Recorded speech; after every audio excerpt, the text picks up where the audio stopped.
തദ്ദേശ സ്വയംഭരണ വകുപ്പ് മന്ത്രി കെ.എം. ഷാജിക്ക് ആഗസ്റ്റ് 8-ന് തിരൂർ നഗരസഭ നൽകുന്ന സ്വീകരണം ഗംഭീരമാക്കാൻ നഗരസഭാ കൗൺസിൽ ഹാളിൽ ചേർന്ന സ്വാഗത സംഘ രൂപീകരണ യോഗം തീരുമാനിച്ചു. തിരൂർ നഗരസഭാ ഭരണസമിതി, ജീവനക്കാർ, തിരൂരിലെ പൗരാവലി എന്നിവരുടെ നേതൃത്വത്തിൽ മന്ത്രിക്ക് നൽകുന്ന സ്വീകരണത്തിന്റെയും സമ്മേളനത്തിന്റെയും വിജയകരമായ നടത്തിപ്പിനായി 501 അംഗമുള്ള സ്വാഗത സംഘം രൂപീകരിച്ചു. 8-ന് വൈകുന്നേരം 3 മണിക്ക് തിരൂർ സിറ്റി ജംഗ്ഷനിൽ നിന്ന് വാദ്യമേളാഘോഷങ്ങളോടെ മന്ത്രിയെ നഗരസഭാ കാര്യാലയത്തിലേക്ക് ആനയിക്കും.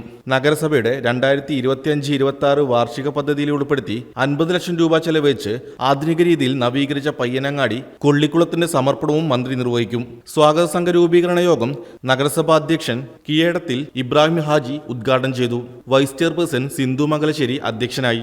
സെക്രട്ടറി ജസ്റ്റിൻ, സ്റ്റാൻഡിംഗ് കമ്മിറ്റി ചെയർമാൻമാരായ യാസർ, ടി.പി. അബൂബക്കർ, അൻവർ പാറയിൽ, വാഹിദ ബഷീർ, സൈബുനുസ, സാമൂഹ്യ രാഷ്ട്രീയ വാണിജ്യ സംഘടനാ നേതാക്കളായ Moideenkutty, P V. Samad, A. Gopalakrishnan, Anildas, A P. Bhava, Abdurahman Haji എന്നിവർ സംസാരിച്ചു.